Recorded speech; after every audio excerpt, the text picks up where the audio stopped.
So you've definitely done this before. Come on, I know you have. Posting a photo, then deleting it. Then reposting another version where the lighting looks slightly better. Your skin looks slightly smoother. And somehow the entire situation looked a little more effortless than real life. Or maybe you've taken 20 photos already, only to end up posting the very first one anyway. Maybe you've wondered, does this look too posed, too filtered, too try-hard, not polished enough? And maybe somewhere underneath all of that is the very human desire to be seen, valued, admired, reassured, or simply reminded that we matter. Maybe your identity sits in your work, your intelligence, your children, your marriage, your beauty, your independence, your achievements, your ability to hold everything together. And maybe, without even realizing it, you've started building monuments to yourself. So in this episode, we're going to talk about something uncomfortable. We're going to talk about pride. Not the obvious kind, not the loud, arrogant kind, but the hidden pride that quietly says, I will control the process. I will force the outcome. I will manage how people see me. I will not submit. I will not wait. I will not let go. And today, we're going to look at Absalom, Saul, and Joab. And even, perhaps I should say especially, we're going to look at ourselves. Because pride in Scripture almost always ends the same way, from pillar to rubble. And honestly, by the time you compare your 20-year-old face to your 52-year-old face, life has usually already started introducing you to some rubble anyway. Oops. There we go. I've officially given my age away now. And if you didn't hear that clearly, please go and give me some grace here and don't go and rewind that. And before you do, let me welcome you into the Jules for Jesus podcast, where we take faith seriously, but we don't take ourselves too seriously. This is a safe space where you can come exactly as you are. No perfection here, no polished, I've arrived spiritually energy. Definitely no guarantees that I personally have mastered anything I'm about to talk about today. This is real life Christianity, my friend, the messy kind. The kind where some days we trust God deeply and other days we accidentally build small emotional support monuments to ourselves and then wonder why we are so exhausted carrying them around. So, no filters here, no pretending, no perfect Christian performance.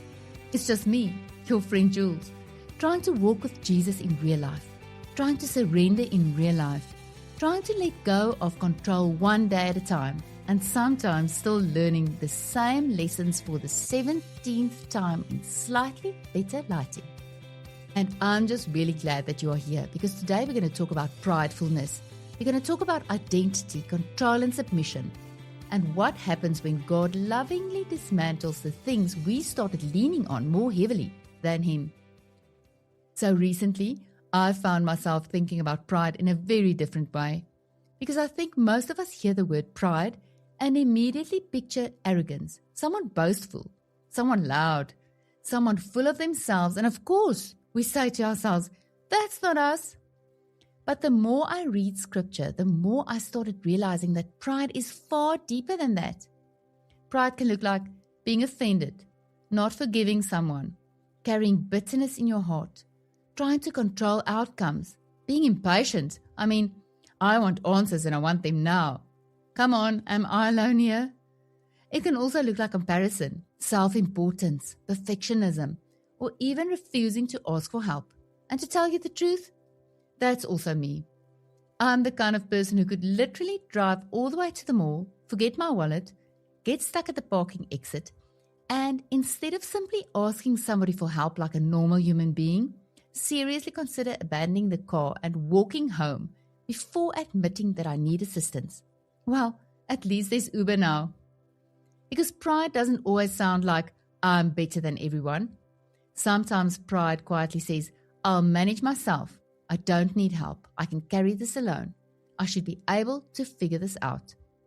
And my friend, that kind of pride becomes so exhausting. Pride is often simply this, resisting submission. And one of the clearest examples of this is Absalom. Now, if you know the story of Absalom, you know that he was David's son. He was beautiful, charismatic, and admired. In fact, 2 Samuel 14 says, "In all Israel, there was not a man so highly praised for his handsome appearance as Absalom. From the top of his head to the sole of his foot, there was no blemish in him." Imagine that being written about you in scripture. Not one blemish. That man was basically the Instagram influencer of the Old Testament. And then we read something else that's fascinating. His hair was famous. Scripture tells us that when he cut his hair annually, it weighed 200 shekels by the royal standard. That was about 5 pounds. Now in those times, a heavy growth of hair symbolized strength, masculinity, status and power. And we all know the story that comes next. Most of us have heard it before. But reading it again through the lens of pride gave it a completely different meaning for me. 2 Samuel 18 says, "Now Absalom happened to meet David's men. He was riding his mule, and as the mule went under the thick branches of a large oak, Absalom's hair got caught in the tree. He was left hanging in mid-air, while the mule he was riding kept on going. And suddenly it struck me in a different way. The very thing he was proud of became the thing that trapped him. His pride literally caught him. And maybe that's the warning for all of us, because pride leaves you hanging suspended, not grounded, not stable, not surrendered, just hanging there, between life and destruction, between surrender and self-will, between God's process and your own interference. And the imagery becomes even deeper, because right after this dramatic scene, Scripture inserts what almost feels like a random paragraph. It says, "During his lifetime, Absalom had taken a pillar and erected it in the king's valley as a monument to himself, for he thought, 'I have no son to carry on the memory of my name.' And he named the pillar after himself." Now immediately I thought, wait a minute, because early in 2 Samuel 14 we are told that Absalom did have sons. He had 3 sons and a daughter. So why does he suddenly say, "I have no son to carry on my name"? Perhaps because no son was worthy enough in his mind to carry the greatness of his name. It wasn't really about legacy. It was all about self-glory. And look at the contrast. Absalom builds himself a monument, but eventually ends up in a pit covered with rocks, from pillar to rubble. And the thing is, Absalom didn't only struggle with vanity, he struggled with timing. He wanted the kingdom for himself before it was time. David was still king. But Absalom couldn't wait. He couldn't submit, couldn't trust God's process. And maybe that's where pride becomes dangerous. Because pride doesn't wait for the fruit to ripen in season. Pride says, "I'll force this. I'll take control. I will make this happen myself." But Ecclesiastes 3 reminds us, there's a time for everything and a season for every activity under the heavens. A time to be born and a time to die. A time to plant and a time to uproot. A time to kill and a time to heal. A time to tear down and a time to build. A time to weep and a time to laugh. A time to mourn and a time to dance. And by the way, perhaps you are like me, wanting to dance before the blisters from the previous season have even healed yet. Yes, I can literally see my friends shaking their heads thinking, yes, that's the all or nothing Jules we know so well. We want the new season. We want the new joy, the new beginning, while our souls may still be limping from the last battle. And then we wonder why we cannot fully step into what God's doing. Because healing also has a season, my friend. And maybe some of us are exhausting ourselves trying to force things God never asked us to force. Trying to manage outcomes, trying to speed up timelines, trying to secure love, trying to secure validation, trying to secure identity. And all the while God is saying, will you trust me with the process? Absalom saw himself as king, but he wasn't yet established by God. He looked powerful, admired, impressive, but underneath it all, he was just resisting submission. And eventually that resistance became his downfall. And here, my friend, comes the uncomfortable part, because I think many of us have little Absalom areas where we, very subtly, build monuments to ourselves, Maybe not physical pillars in a valley, but carefully curated identities, social media profiles, achievements, titles, appearances, success stories. And perhaps this is also where we need to pause before we post that photo, before we upload it, before we edit it, before we smooth out those wrinkles, before we adjust the lighting just one more time. Ask yourself honestly, why am I posting this? Am I posting because I want connection? Because I want to share life with people I love? Or is there another motive quietly sitting underneath it? Do I want admiration, validation, attention, approval? Do I want people to think, wow, she looks so amazing. Her life's so perfect. Wow, her husband really loves her. Her children are doing so well.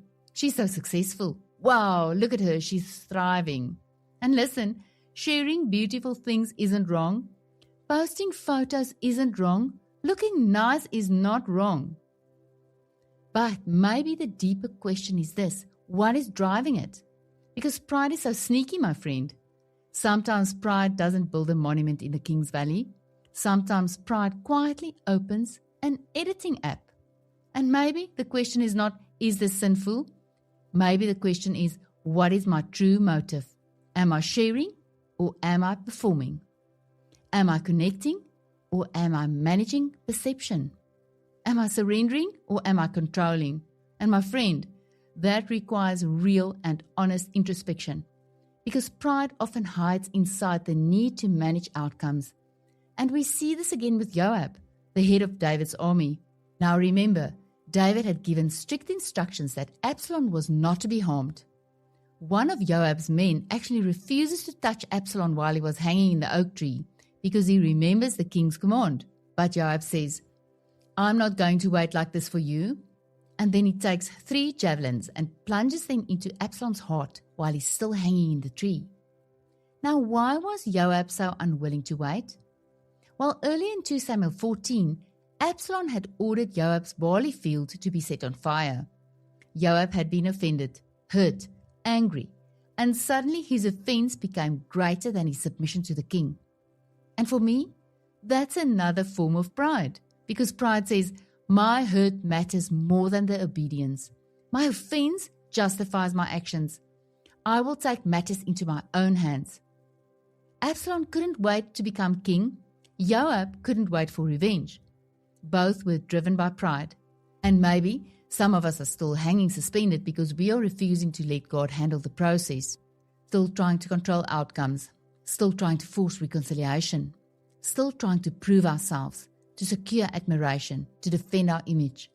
Meanwhile, God is saying, release it. And this theme runs throughout Scripture. In 1 Samuel 15, we read about Saul. Saul has gone to Carmel. There he has set up a monument in his own honor. Again, the same thing, building monuments to self. And Saul's downfall also began with pride and disobedience, because pride always resists surrender. Pride says, I know better. I will do it my way. I cannot submit. I cannot let go. Again and again in the Bible, we find people building monuments to themselves and eventually end up destroyed by the very thing they trusted in. And maybe that's the uncomfortable question for all of us.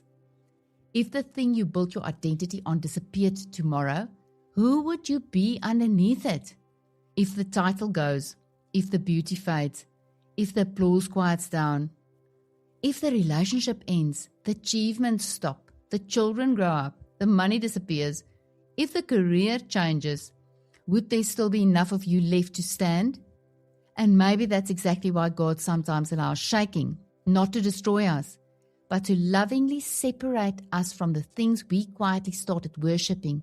Hebrews 12 says, everything that can be shaken will be shaken. Why? So that what cannot be shaken may remain. And maybe some of us are exhausted because we are trying to hold together identities God is gently trying to dismantle. Because if your identity rests entirely on being admired, being needed, being successful, beautiful, intelligent, being the strong one, life eventually touches those things. And then what? And this is where David becomes such a powerful contrast. Because David had every reason to be offended by Absalom, betrayed, rejected, humiliated. And yet David still says, do not lay a hand on the young man Absalom. David reflects humility. Humility doesn't always rush toward revenge. Humility submits even while wounded. And for me, this is also where we need to hear Zechariah 2. Be still before the Lord, all mankind, because he has raised himself from his holy dwelling. Be still. Not when you finally feel peaceful.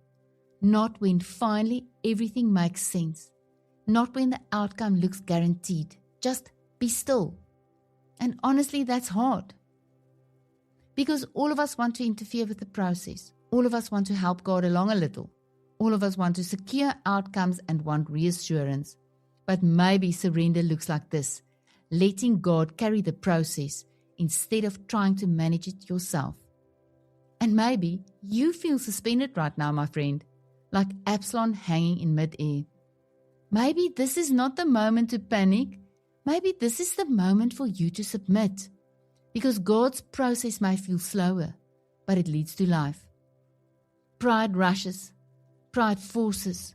Pride interferes. Faith waits. Faith trusts. Faith surrenders. So, my friend, this week I want you to do something for me. I want you to pause before the next thing you post, before the next argument, before the next attempt to control an outcome, before asking AI to analyze and predict the outcome of something so that you can know whether to wait patiently or just put the hope behind you and move on. Before the next moment where you feel desperate to prove yourself, go and ask yourself, what is driving me right now? Fear, pride, control, validation, offense, impatience, or trust? And maybe don't even try to fix everything immediately. Just bring it honestly before God, because awareness is often where surrender begins. Oh, and by the way, if you see me posting a photo, then quietly replacing it 3 minutes later with a version that somehow has better lighting, better angles, and what appears to be this miraculous overnight skincare breakthrough, please just gently remind me of this episode. Jules, from pillar to rubble, my friend, leave the process alone. Because apparently, even after recording an entire episode on pride and surrender, some of us are still one editing app away from spiritual character development. This is Jules, still figuring things out, still surrendering, still learning, and still coming before Jesus like the rest of us. A little messy, a little humbled, and completely unfiltered. Can't wait to chat again soon.